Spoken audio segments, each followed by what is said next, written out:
शिवसेना ठाकरे गटाच्या एका बैठकीत खासदार प्रियंका चतुर्वेदी आणि उद्धव ठाकरेंमध्ये खडाजंगी झाल्याचं वृत्त समोर आलंय. राज्यसभा खासदार प्रियंका चतुर्वेदी यांनी उद्धव ठाकरेंसमोरच नाराजी व्यक्त केली आहे. विशेष म्हणजे या बैठकीत आदित्य ठाकरेही नाराज असल्याची माहिती समोर आली आहे. पुन्हा राज्यसभेवर संधी न दिल्याने प्रियंका चतुर्वेदी यांनी ठाकरेंसमोरच आपली नाराजी व्यक्त केली. उद्धव ठाकरेंनी मुंबईत खासदारांची बैठक बोलावली होती. या बैठकीत ठाकरेंनी खासदारांशी संवाद साधला. यावेळी ठाकरे म्हणाले, माझा तुमच्यावर विश्वास आहे. मला भाजप एनसीपीचे लोक सांगतात तुमचे खासदार फुटणार आहेत, पण माझा तुमच्यावर विश्वास आहे. ही सर्व लढाई मी तुमच्या भरोश्यावर लढतोय, असं ठाकरे म्हणाले. यावेळी उद्धव ठाकरेंनी राज्यसभेच्या निवडणुकीबाबतही भाष्य केलं. राज्यसभेच्या एका जागेसाठी मल्लिकार्जुन खरगे, के.सी. वेणुगोपाल आणि रमेश चेन्निथला यांनी मला फोन केला होता.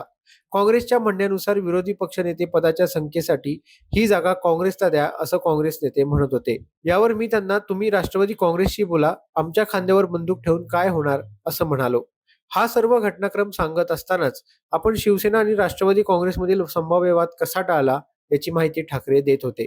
त्याचवेळी अचानक प्रियंका चतुर्वेदी यांनी आय वॉन्ट टू प्रोटेस्ट असं म्हणत बोलायला सुरुवात केली. राज्यसभेच्या जागेसाठी संजय राऊतांनी शरद पवारांचं नाव का घेतलं, असा सवाल चतुर्वेदींनी केला.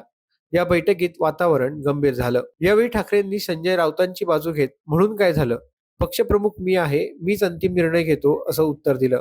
या बैठकीत मराठवाड्यातील एका खासदाराने प्रियंका चतुर्वेदींना 6 वर्ष राज्यसभेवर संधी दिली, याचा काय उपयोग झाला, असा सवालही केला. या प्रश्नामुळे बैठकीतील वातावरण अधिकच गंभीर झालं.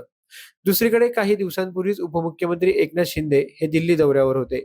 यावेळी ठाकरेंचे काही खासदार हे शिंदेच्या संपर्कात असल्याची चर्चा होती.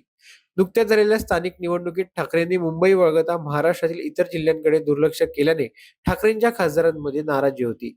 याच पार्श्वभूमीवर खासदार संजय राऊतांच्या घरी एक बैठक झाली. या बैठकीत खासदारांनी नाराजी बोलून दाखवली. आदित्य ठाकरे महाराष्ट्रात फिरत नाहीत. उद्धव ठाकरे यांच्या काही मर्यादा आहेत, पण आदित्य ठाकरेंनी फिरलं पाहिजे, अशी तक्रार खासदारांनी केली होती. सूत्रांनी दिलेल्या माहितीनुसार प्रियंका चतुर्वेदी याच बैठकीतून उठून गेल्याचंही सांगण्यात येत आहे. खासदार संजय राऊत यांना या बैठकीबाबत विचारले असता त्यांनी या सर्व बातम्या अफवा असल्याचं सांगत फेटाळून लावल्यात. राऊत म्हणाले, मी त्या बैठकीलाच नव्हतो. मी पक्षाच्या स्थापनेपासूनचा सदस्य आहे. मी बाळासाहेब ठाकरेंनी स्थापन केलेल्या पक्षाच्या जन्मापासूनचा सदस्य आहे. स्वतः बाळासाहेब ठाकरेंनी ज्यांना नेते म्हणून नियुक्त केलं त्यातला मी एक आहे.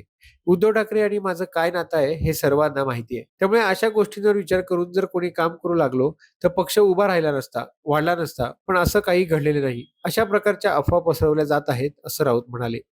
ठाकरेंच्या शिवसेनेत सध्या तरी अलबेल नसल्याचं दिसून येत आहे. राज्यसभेवर आपला खासदार जावा यासाठी आदित्य ठाकरेही आग्रही होते. परंतु ठाकरेंनी शरद पवारांच्या नावाला पसंती दिल्याने आदित्य ठाकरेही नाराज झाल्याची चर्चा आहे. प्रियंका चतुर्वेदींना पुन्हा संधी देण्यात यावी अशी आदित्य ठाकरेंची इच्छा होती. परंतु महाविकास आघाडीच्या वाट्याला केवळ एक जागा आल्याने तिनेही पक्षात रस्सीखेच सुरू झाली. त्याचवेळी संजय राऊतांनी शरद पवारांच्या नावाला ठाकरेंचा पाठिंबा असेल असं जाहीर केलं आणि आदित्य ठाकरे नाराज झाले. त्यामुळे पक्षातलेही नाराज आणि घरातलेही नाराज अशी परिस्थिती ठाकरेंच्या पक्षात पाहायला मिळते. त्यामुळे ठाकरे यावर मार्ग कसा काढणार हे पाहणं महत्वाचं असणार आहे. तुर्तास इतकंच. अशाच घडामोडी जाणून घेण्यासाठी माय महानगर लाईव्हला सबस्क्राईब करा आणि बेल आयकॉन प्रेस करायला विसरू नका.